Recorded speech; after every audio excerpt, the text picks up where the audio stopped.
Hello students, मैं आपका physics गुरु निपेंद्र भटनागर अपने फिजिक्स के अगले सेशन में आपके साथ हूँ।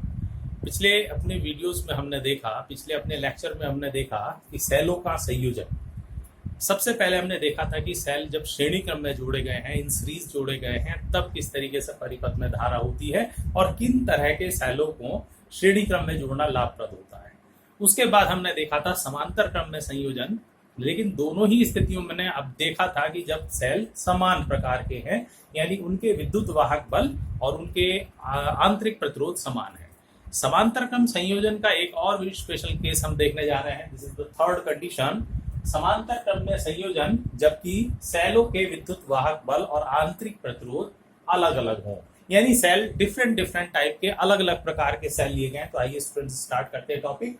समांतर क्रम का संयोजन जबकि सेलों का विद्युत वाहक बल और आंतरिक प्रतिरोध भिन्न भिन्न प्रकार के। हमने n सेल्स लिए हैं जिनके विद्युत वाहक बल E1, आंतरिक प्रतिरोध R1, E2, R2 and so on, और यहाँ है En, Rn। ये सारे के सारे जोड़े गए हैं आपस में समांतर क्रम।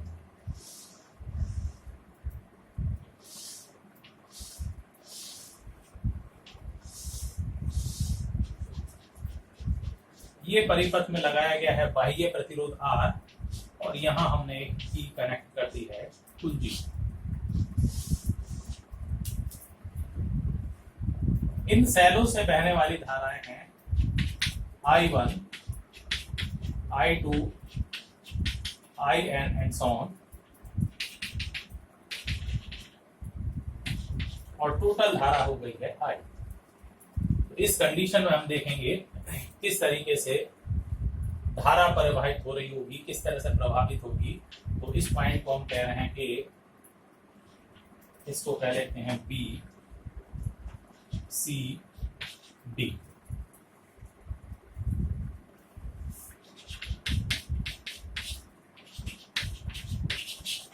माना n सेल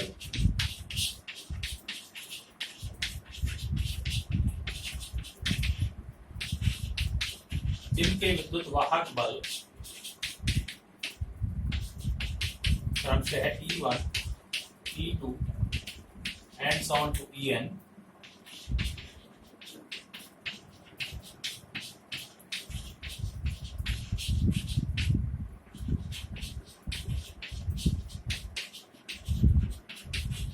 तथा आंतरिक प्रतिरोध क्रम से है R1, R2 and so on to Rn है।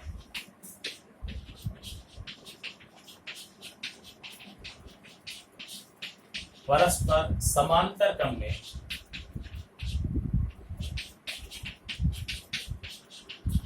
जोड़े गए।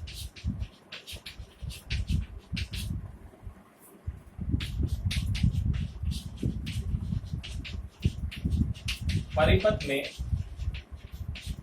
बाह्य प्रतिरोध कैपिटल R है। अलग अलग सेलों से I1, I2, I3 या टोटल धारा बह रही है I। तो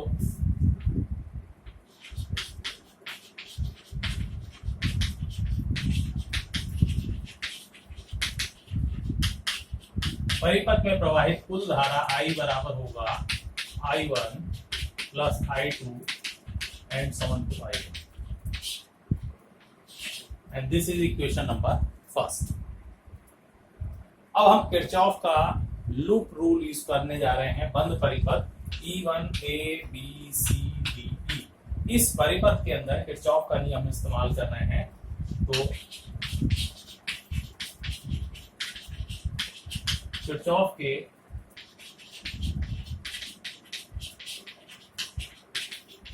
लूप नियम से loop E1, A, B, C, D, E1। यहां पर देखें हम, ये इस तरह से धारा बह रही है, तो टोटल धारा I बह रही है R में, तो I इंटू R इस सर्किट में आए तो I1 धारा बह रही है R1 में और उसी डायरेक्शन में, तो प्लस I1 R1 और केवल एक सेल जुड़ा हुआ है इज इक्वल टू E1।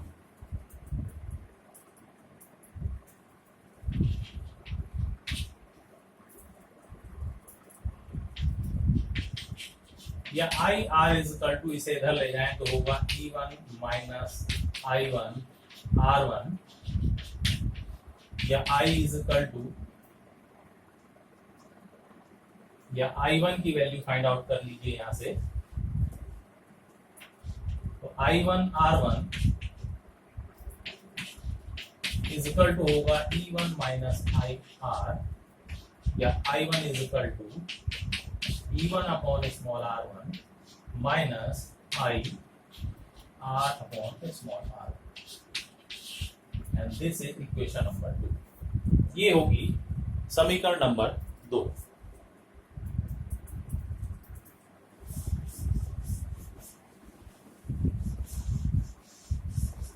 इसी तरीके से हम इस सर्किट का इस्तेमाल करें E2 A B C D E2 में,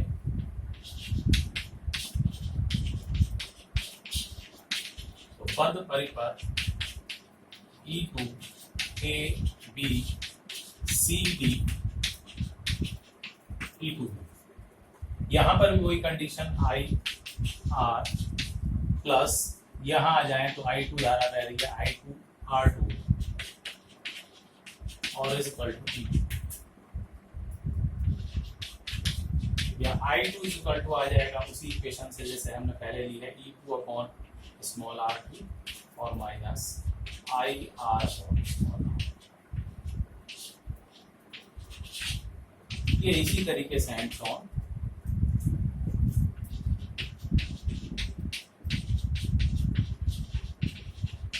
अतः परिपथ में कुल धारा I इज इक्वल टू होगा I1 plus I2 plus I3 and so on. तो I1 की वैल्यू रखें तो यहाँ आएगा E1 upon R1 minus I R upon R1, E2 upon R2 minus I R upon R2 and so on, En upon Rn plus I R upon Rn।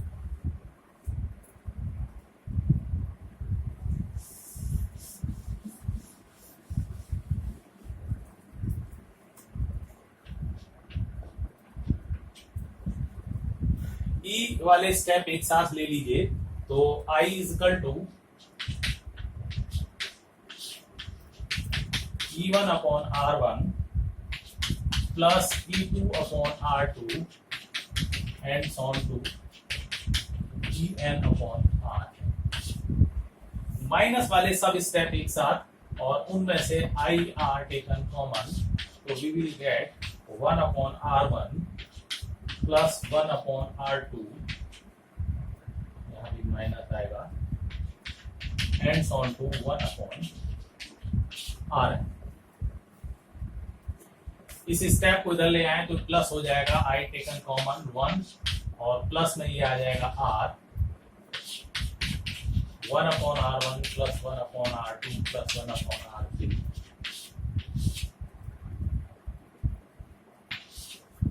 And equal to बचता है केवल E1 upon R1 plus E2 upon R2 and so on और En upon R।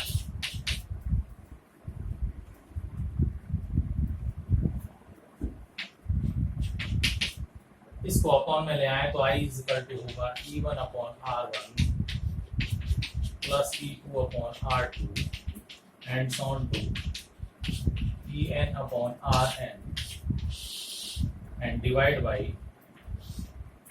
1 plus capital R और into 1 upon R1 plus 1 upon R2 and so on to 1 upon Rn। तो ये होगी परिपथ में बहने वाली धारा जब अलग अलग सेल जोड़े गए हैं समांतर क्रम में, अलग अलग प्रकार के सेल जोड़े गए हैं समांतर क्रम में। तो ये था थर्ड कंडीशन, समांतर क्रम संयोजन लेकिन सेल अलग अलग प्रकार के लिए गए थे। नाउ द फोर्थ कंडीशन,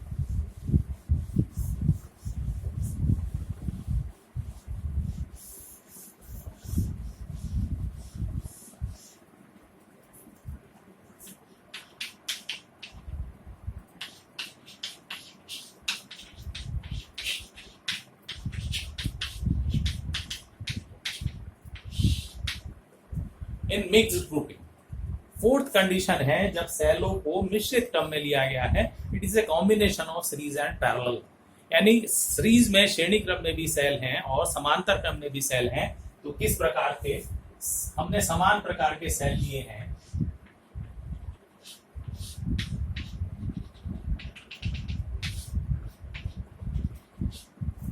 हर एक सेल का विद्युत वाहक बल भी आंतरिक प्रतिरोध स्मॉल r लिया है और इस प्रकार से हमने n सेल श्रेणी क्रम में जोड़े गए, यानी एक शाखा बनाई है जिसमें n सेल समान प्रकार के श्रेणी क्रम में जोड़े गए हैं और इसी प्रकार की हमने अलग अलग ब्रांचेस ली हैं जिसमें हर एक शाखा में n सेल हैं और ऐसी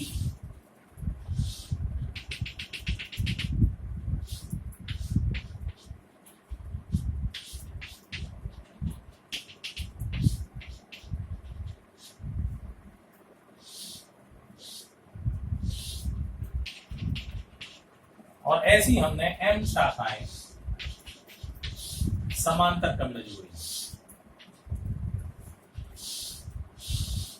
परिपथ में बाह्य प्रतिरोध है कैपिटल R और यहां पर हमने लिया है एक कुंजी, टोटल धारा बह रही है परिपथ में।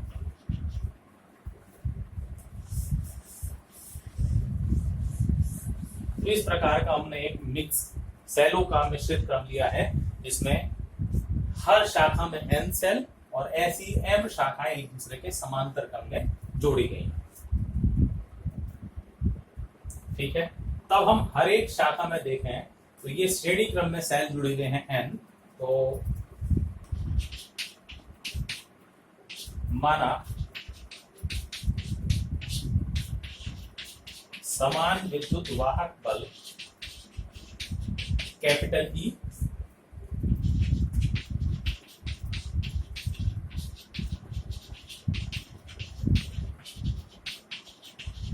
व आंतरिक प्रतिरोध स्मॉल r के n सेल एक शाखा में श्रेणी क्रम में लगे हैं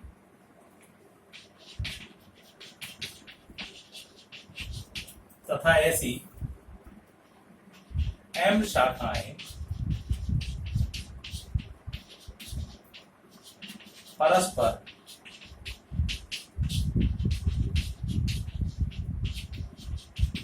समांतर क्रम में लगे।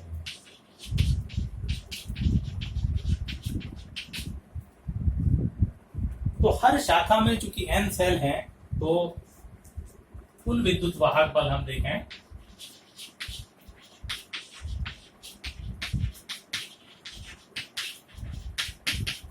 एक सेल E और n सेल चूंकि हैं तो उनका विद्युत वाहक बल होगा Ne और हर शाखा का चूंकि इतना ही विद्युत वाहक बल समांतर क्रम में है तो टोटल विद्युत वाहक बल यही रहेगा Ne।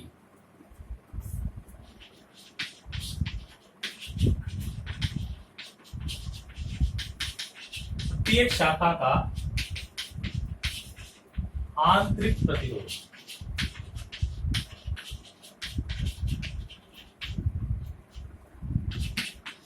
एक सेल का स्मॉल r, तो n सेल श्रेणी क्रम में है तो टोटल आंतरिक प्रतिरोध एक शाखा का होगा Nr और ऐसी m शाखाएं समांतर क्रम में हैं तो सेलों के संयोजन का कुल आंतरिक प्रतिरोध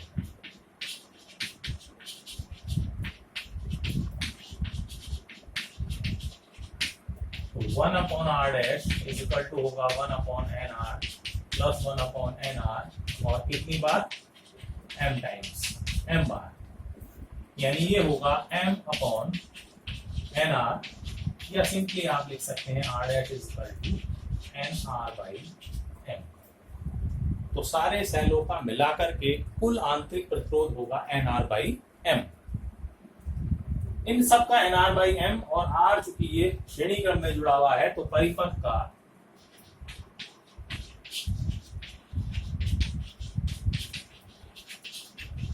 कुल प्रतिरोध,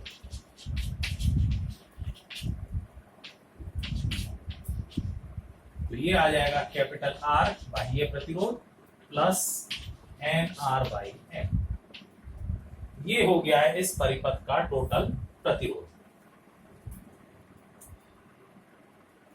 ठीक है,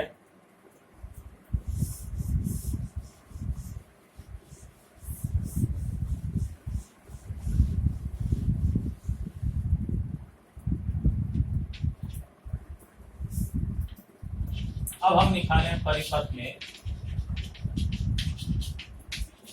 कुल धारा। I इज इक्वल टू होगा कुल विद्युत वाहक बल जो कि है ME, और बटे कुल प्रतिरोध जो आया है R plus N R by M.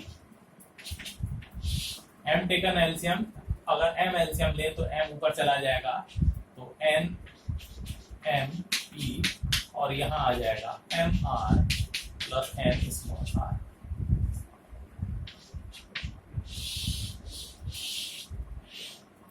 ये है परिपथ में कुल धारा।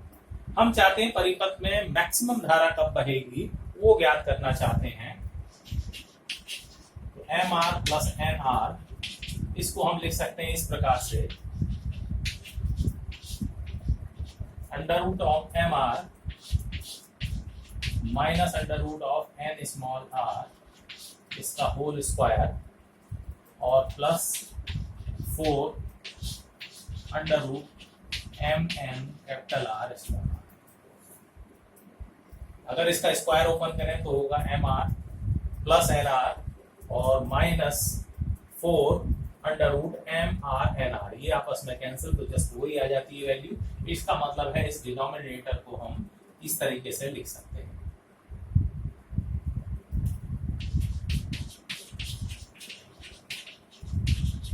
परिपथ में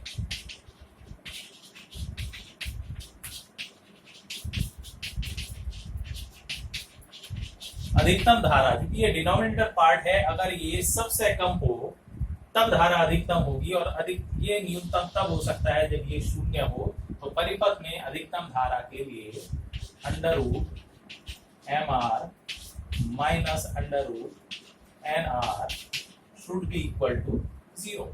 इसका मान न्यूनतम यानी शून्य हो तब ये अधिकतम धारा हो सकती है, और इस कंडीशन में M R is equal to N small R, या R is equal to N R by M. अभी आप देख रहे हैं एन आर बाई एम क्या चीज है। एन आर बाई एम है परिपथ का कुल बाह्य आंतरिक प्रतिरोध।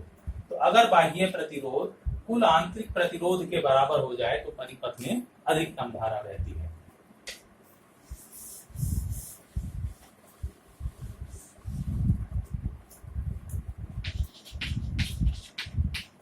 अतः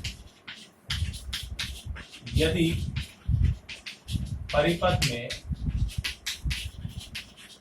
बाह्य प्रतिरोध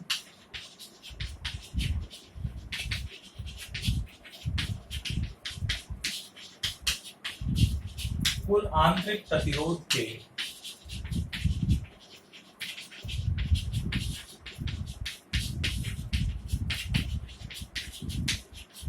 बराबर हो जाए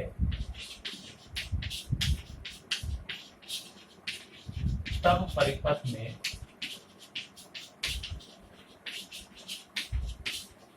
अधिकतम धारा बहती है।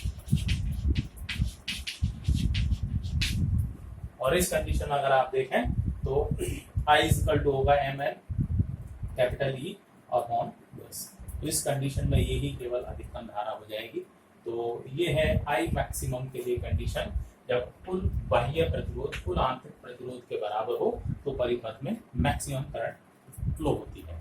तो स्टूडेंट्स तैयार करिएगा, सेलों का संयोजन कंप्लीशन पॉइंट ऑफ व्यू से भी इम्पोर्टेंट टॉपिक है। नेक्स्ट वीडियो में मिलेंगे अपने आगे के मैटर के लिए, तब तक के लिए।